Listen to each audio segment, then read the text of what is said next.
today, I'd like to share a brief insight on the subject of misunderstanding, because misunderstanding can be a source of a great deal of pain, conflict, and heartbreak in our lives.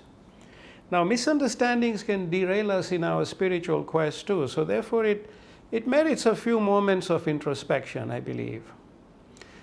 To start with, let us look at what the published literature says about misunderstanding. What is a misunderstanding? So the literature says a misunderstanding is a failure to understand, misinterpretation, a quarrel or a disagreement. It says misunderstanding can occur when a communicating attempt is unsuccessful because what the speaker intends to express differs from what the hearer believes to have been expressed. So let us look at the common types or sources of misunderstanding before we get into the crux ourselves. Common types from the published literature are misreading a text or assuming a tone that is not intended. Often we go by tones and we misunderstand very quickly based on people's tones.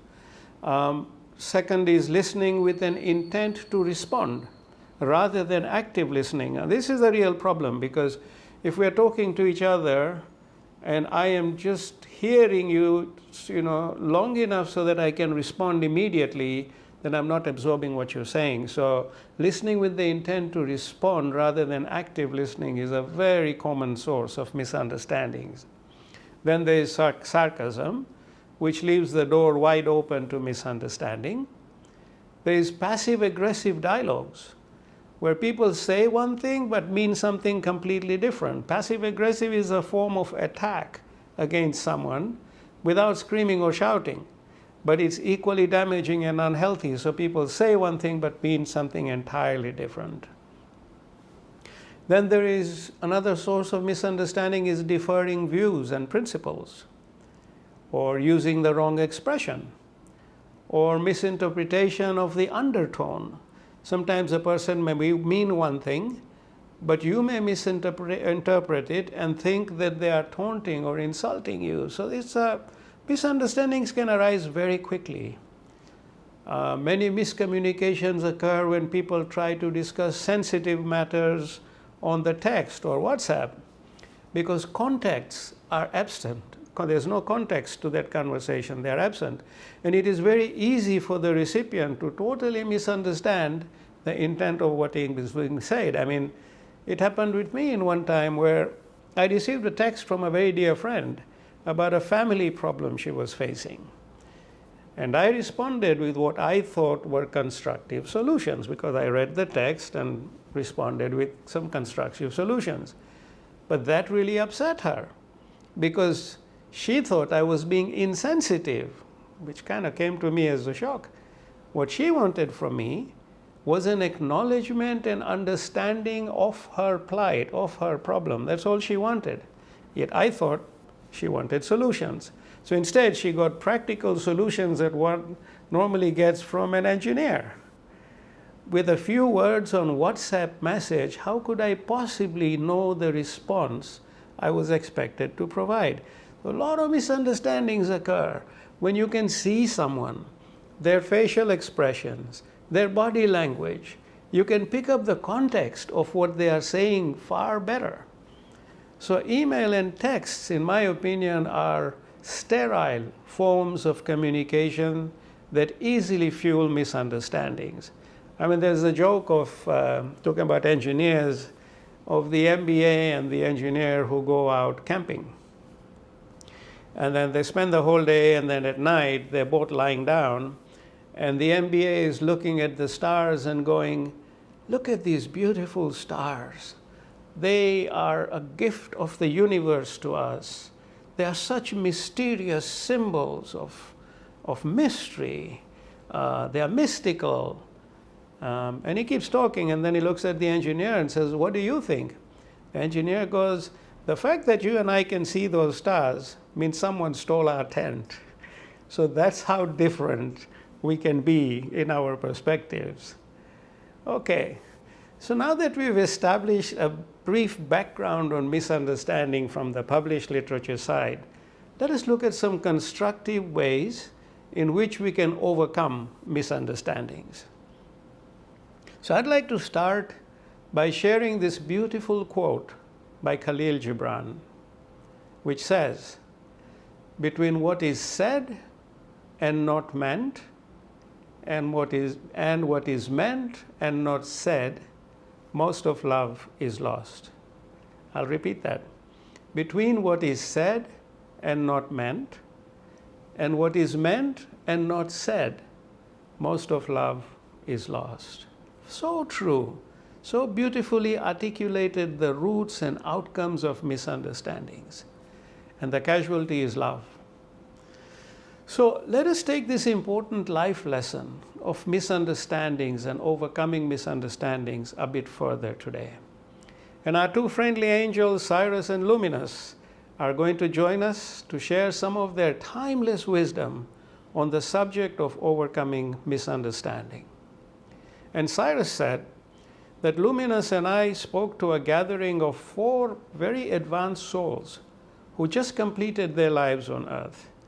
They had all 4 of them had reached the 8th stage of the journey of their soul. This is the stage of the orchestra, where every instrument is in perfect harmony. It is the stage of total harmony, the stage of zero conflict. And Luminous says this is almost unimaginable for any of you human beings in the material world to even begin to fathom what zero conflict is. And these souls have reached that stage. They haven't crossed it, but they are there right now.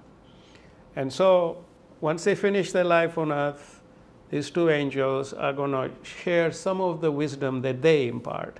Now, for those of you who are not familiar with the 10 stages of the soul, please review the 4 videos of the masterclasses that are available on YouTube and our website. We have 4 videos out. The first one is an introduction on the parable of light, and then the next 3 are stages 1, 2, and 3, and then 3 weeks from now, on a Saturday, we will have stage 4. So please, if you're not familiar with the subject, go and view the videos. So the 8th stage is the most challenging from any soul. So today we're going to get wisdom from those who have reached that stage. And Cyrus said, Luminous and I decided to reflect with these 4 souls the wisdom they had derived during their journeys from stages 1 to 7 on the concept of misunderstanding. Because remember, to reach zero conflict, you have to achieve a state where you eliminate sources of conflict. And how do you eliminate sources of conflict? Through understanding, avoiding misunderstanding. So there's a spiritual importance to what I'm going to share with you today as well. So remember, Cyrus says, we talked to these 4 souls, but souls have no gender. So when we use a gender, it is usually based on the last material world gender that soul had assumed. So when I say he or she, doesn't mean that you have male, female soul. It's just the last material form that soul had been through. So the first soul's name is Elam. And she said that I learned to avoid conflict from misunderstanding. And one has to learn, in order to avoid this conflict, one has to learn the art of understanding. So to avoid misunderstanding, you have to learn the art of understanding. And that's what her journey through the 7 stages taught her. So Cyrus asked Elam, what does this art of understanding comprise? What is it? And Elam replied, when one wishes to derive knowledge, which is light, one must be open and available to constant learning. And Elam says, remember the cycle of life. The origin is light, light brings life, life brings experience, experience brings knowledge, and knowledge is light. That's the full circle. So we start from the light, we journey through our lifetime. Life brings us experience. As we learn and reflect on our experiences, they become knowledge, and knowledge is light, and that's the full circle. So Elam says, with that in mind, through my journey, I realized that the quality of the experience I gained was key to my spiritual growth, because experience brings knowledge, so it has to be the right quality of experience. And she said there are a lot of valueless experiences and a very few valuable experiences. She said that I learned to turn them around and managed to harness the more valuable experiences while discarding the unvaluable or valueless experiences. She said conflict from misunderstanding is a big part of the valueless experience that I learned to discard. So when we have conflicts from misunderstanding, that's a completely valueless experience. Converting that to knowledge, and knowledge to light, doesn't happen easily. So she had learned to capitalize on only the valuable experiences that come from a very different energetic standpoint, which I explained in some detail in the masterclass on stage 3 of the grandfather clock. So if you want to go into quality of experiences, please visit that stage 3 video. And she said that I achieved that by building my skills of understanding. So by building her skills of understanding, she was able to zero in on most of the valuable experiences and have very few valueless ones. She said, so Cyrus said, tell us about these skills because they're important. And Elam replied, the first key to understanding is the passion and desire to understand. One must want to understand. So the first key to understanding is the passion and desire to understand. One must want to understand. She said, during the early stages of my journey, I did not have this passion or desire. Trying to understand was usually a luxury or a means of getting myself out of difficult situations. She said, next, I needed to achieve a state of clarity, pure clarity. She said, I pursued this clarity in all my interactions, in all my communications, in all my thoughts. In fact, I learned to anchor myself in clarity constantly. Now, we've all learned about anchor thought, where we anchor our state of mind, our state of being in a given thought. So if I were to ask you, how are you? And you say, I'm fine, it's the most useless statement you're going to make and the most pointless thing I'm going to hear. But if I ask you, how are you? And say you are anchored in happiness and you got that anchor thought in your mind which says, I am happy. Then I ask you, how are you? You're going to say, I'm happy. So in her case, she anchored herself in the words, I am clarity. And so she constantly lived in this state of clarity with the help of her anchor thought.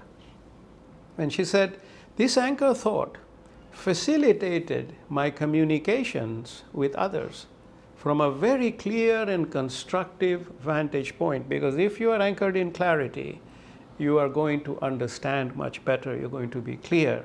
There'll be fewer misunderstandings. She said, I learned that in order to understand, I needed to listen. I needed to listen. The art of listening is critical, she said. There is a reason why the human body has one mouth and two ears. Early on in my journey, she said, I used to love to talk endlessly. It made me feel validated and important. She said, I loved the sound of my own voice. And then I wondered why people didn't want to be around me. Of course, who wants to be around a babbler? So she said, I learned to listen 70% of the time and speak 30% of the time, or listen 80% of the time and speak 20% of the time. And that helped me develop the art of listening, listening with genuine intent to understand.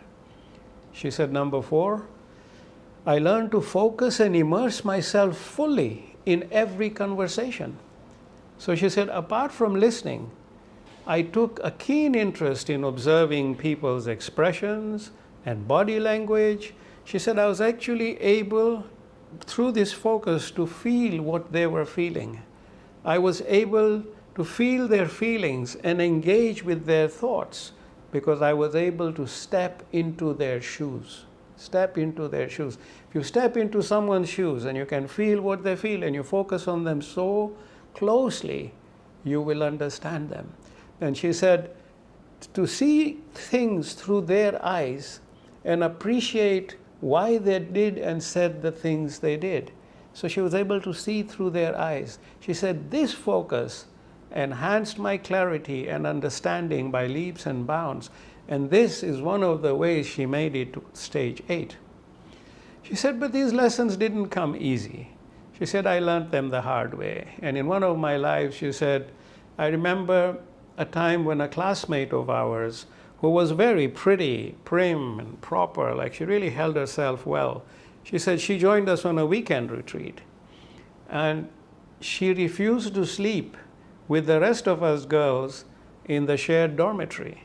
She just refused to sleep with us. She didn't want to share with us.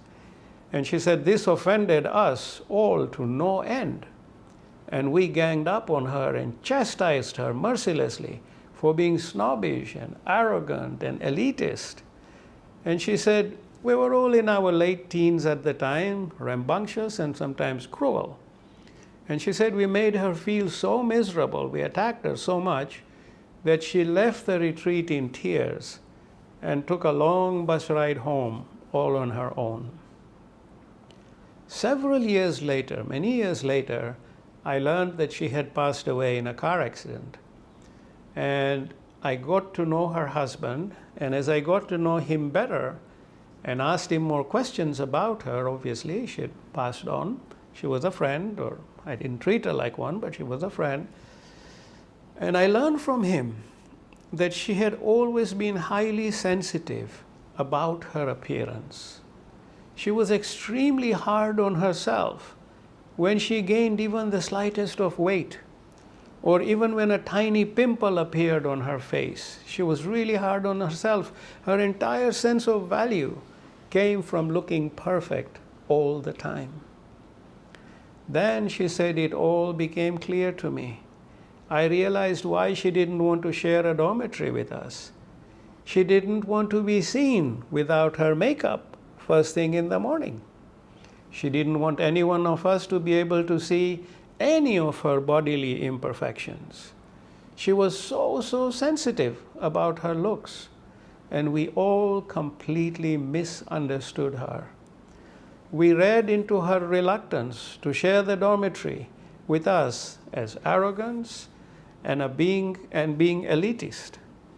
And we unfairly chastised her for it in a terribly unkind manner.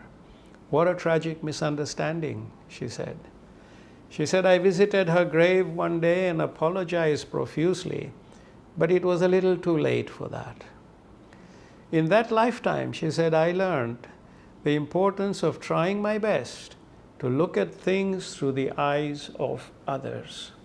Had I done so with her, she would never have suffered such misery at our hands.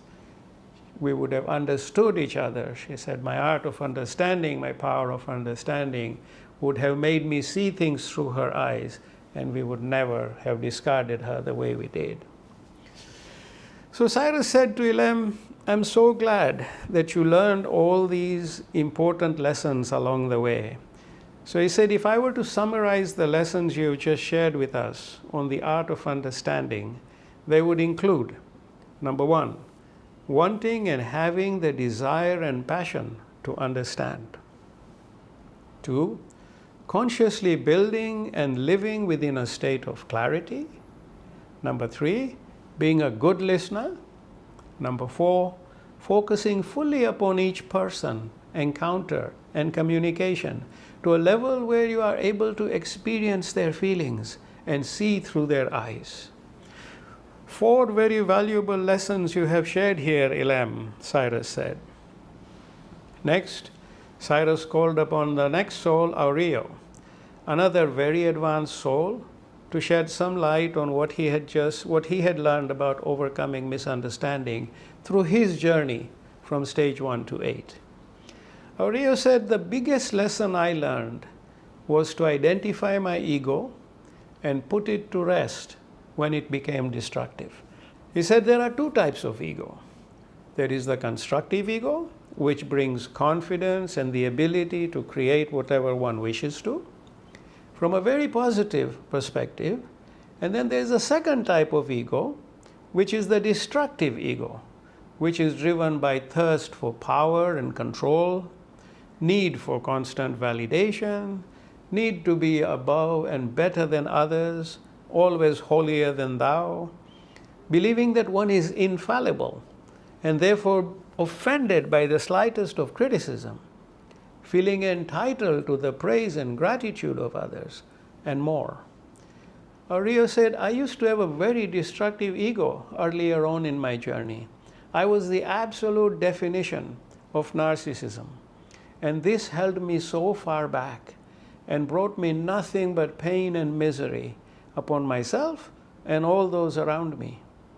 He said, my destructive ego made me highly sensitive and thin-skinned, and the slightest of criticism would set me off, driving my emotions out of control, making me say things of the most hurtful nature and destroying the relationships I valued. He said, my ego placed me in such a state of toxic pride that I would rather die than admit I was wrong or apologize in any way for my actions. So Osiris, Luminous asked him, how did you learn to rein in your destructive ego, Rio? Rio replied, first, I learned to test my feelings consciously. Every time I felt upset or offended, or found myself feeling negative or down, I would immediately ask myself, why do I feel this way? I learned to identify the root causes of every one of my negative emotions and clouds, and then deal with them to resolution. He said, testing my feelings helped me identify my destructive ego at play. And once I recognized this ego, I pushed it away and cleared my mind and emotions of all its negative energies. I consciously had to identify it and keep pushing it away through testing my feelings. So he said, constantly testing my feelings helped me pinpoint and rein in my ego. Pinpoint and rein in my ego. He said, testing my feelings also helped me identify and manage my negative emotions, thus minimizing conflict in my life. Luminous added, that's such an important lesson. Luminous said, remember, you cannot control what others think or say, but you can certainly control how you react to them. So he says, you cannot control what others think or say, but you certainly can control how you react to them. So testing your feelings is a perfect way of controlling your reactions. Rio added, the second lesson I learned was to manage those reactions. He said, especially when the sharp waves of destructive emotions come through you, and when these emotions are triggered, one says and does things that can be so damaging, sowing seeds of conflict and regret. So how do you manage these sharp waves of destructive emotions?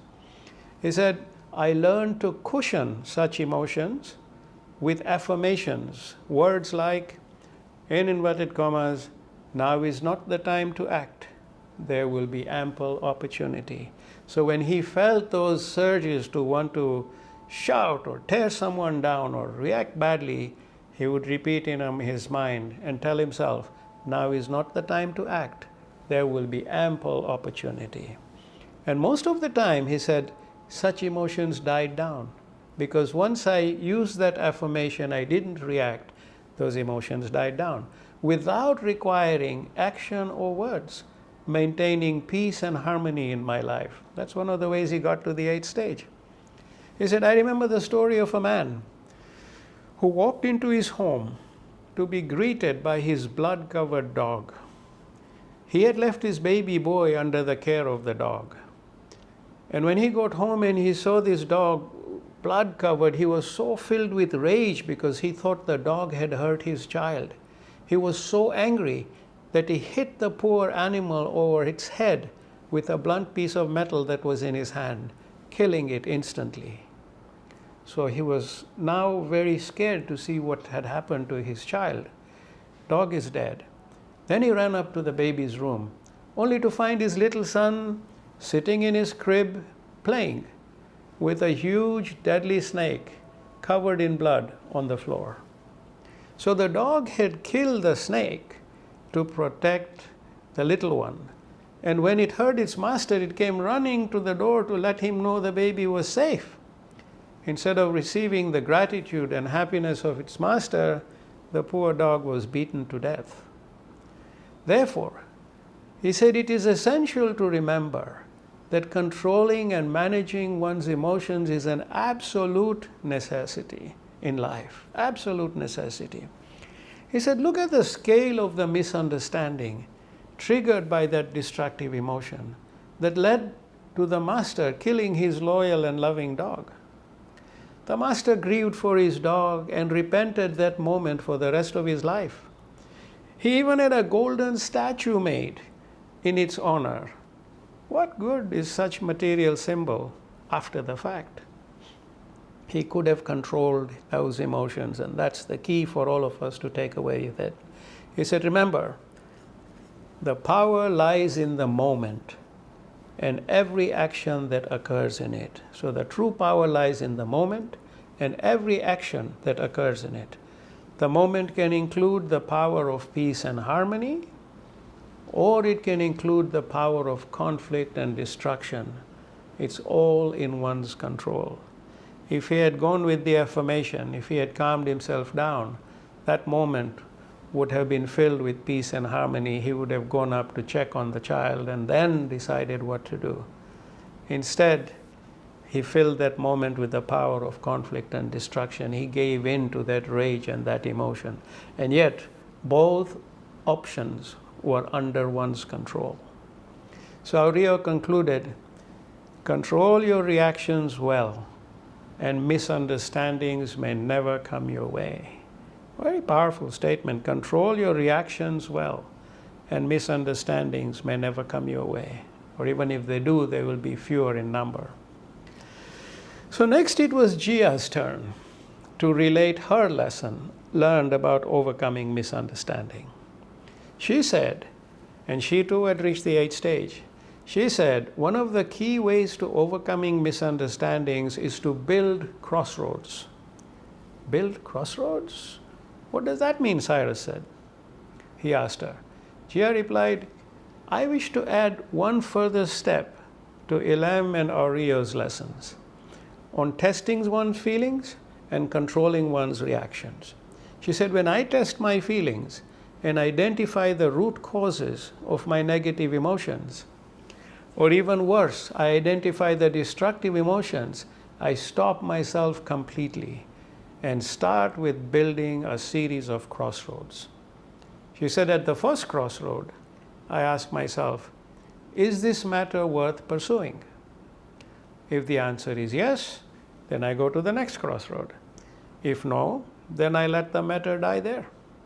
She said, at the second crossroad, I ask a couple of more questions. Questions such as, what happens if I do nothing? What if I just let things be and see what happens next? She gave us Abraham Lincoln was very angry with one of his top generals one time when he was in the battlefield, and in his rage, he wrote a letter to this general firing him from the army effective immediately. Now he said Lincoln was like me, he built crossroads.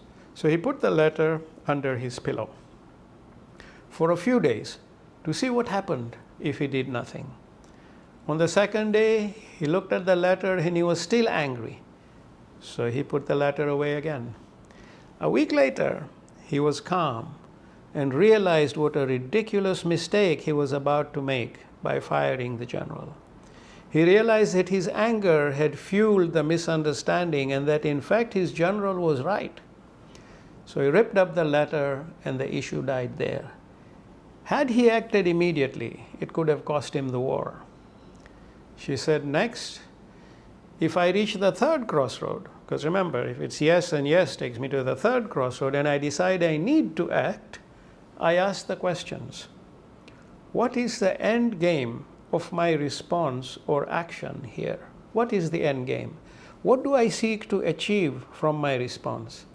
And does my response achieve this? So before I give my response, I'm going to test if that actually achieves the end game. In this way, she said, I create a tree of decisions before I choose to act. Remember, when you create that tree of decisions, you already have become rational. You already are tapping into your wisdom. Your vibration is up. It's not so low down because of that anger and rage. You are now making that decision at a calmer, more elevated state. And she said, finally, my advice to everyone is pick and choose your battles, Jia said. You don't have to fight them all. It's exhausting. A lot of times, she said, you go through the decisions at these crossroads and you reach the final answer that says, at the end of the third crossroad, the answer is, I need to teach him or her a lesson. That's why I'm going to act. Or he or she deserves to be punished. That's your answer at the third crossroad. She said, remember, you are not the world's policeman or policewoman, or judge, or teacher. That is not your purpose in this world. It is not your job. You can waste away a golden lifetime of opportunity by doing things that clearly are not your purpose or business at all. You come in this world with limited brain capacity, she said, and limited mental and emotional energy. It's finite. Conserve this brain capacity and emotional energy like you do money or any valuable resource. Don't waste this precious capacity trying to do what is clearly not your purpose or responsibility. So Cyrus said, wow, that was good. This brings us to the fourth and final soul, whose name is Kiran, whose name means the ray of the sun. And Kiran said, I wish to take what Jia has said one step further. He said, your purpose of life in this world is to gain knowledge and light and grow as a soul, like Elam said. He said, like my name suggests, I started life as the ray of the sun. But as I gained more and more knowledge, this ray grew brighter and brighter and brighter. And I've reached the 8th stage, and my goal and my mission is to grow so bright in knowledge and light that at one point, when I reach the 10th stage, you can't tell me apart from my Creator. So he said, to grow in light, stage by stage, I had to learn each new day. I used to start each new day with the following affirmation. He said, I kept reminding myself so that I don't go astray. He said, number one, I start my day by saying to myself, my life in this world is a blessing and a golden opportunity not to be wasted. My life in this world is a blessing and a golden opportunity not to be wasted. He said, I'm here in this world to refine and perfect my being, for I'm truly imperfect. Refine and perfect my being. That's why I'm here. I'm not here to perfect anyone else. I'm not here to teach anyone any lessons. I'm not here to judge or punish anyone. My priority is to focus on refining and perfecting myself and nothing else. These were his 6 daily affirmations. Excellent affirmations, Luminous said. They help remind you each day of what your role should be in life. And if you're not performing that and doing something else, get back on track. So in conclusion, Luminous said, after listening to the 4 souls, and he had his own viewpoint, he said, look, you all have enough issues of your own to address. You have enough processing and refining of your own selves to achieve. You don't need to waste your life attracting conflict by trying to perfect others and judge others and punish others. You don't need to do any of that. He said your objective in life is to minimize all the sources of conflict that can derail your purpose. That will get you to the 8th stage if you minimize these conflicts. And then Luminous laughed and added further, and finally, you were not appointed by the Creator to be his chief media correspondent in this world. So avoid gossip about others and stick to your own goals of learning. Try not to be God's chief media correspondent. You were not appointed to do that. Stay away from gossip and don't waste energy and through this gossip create conflict. And he said, when you leave this world, nothing will matter. This world, your playground, will soon forget you when you're gone. So don't waste your opportunity to refine your being and live at a more enlightened state. Don't get too caught up in what you want public opinion of your legacy to be. It won't matter. After you're gone, nobody will care. That's just how this material world works. Get it in your heads. He said, go to the ocean shore when you can and look at the waves crashing onto the sandy beach. You are just one of those waves. And once you land on the shore and quietly ebb back into the sea, there will be another wave and another one after that. This is how life works. No one remembers the waves that have landed on the shore. So don't waste your time on changing others, teaching them lessons, refining them, and building legacies that suit public opinion. Don't waste your time. So my dear friends, that was great wisdom from Cyrus, Luminous, and these four very special souls. I'm going to try and get you at least an audio recording of this class as soon as possible so that you'll be able to refresh yourself on all these affirmations, because some of them are really important to take in and start practicing. I know you may not be able to practice all of them, but if you can just a few of them, this is the key to reducing conflict and increasing peace and harmony in your lives. And I'll conclude again today's insight by reminding you of the words of Khalil Gibran. Between what is said and not meant, and what is meant and not said, most of love is lost. So my dear friends, let us consciously work each day to overcome our misunderstandings. This is the insight I wished to share with you today.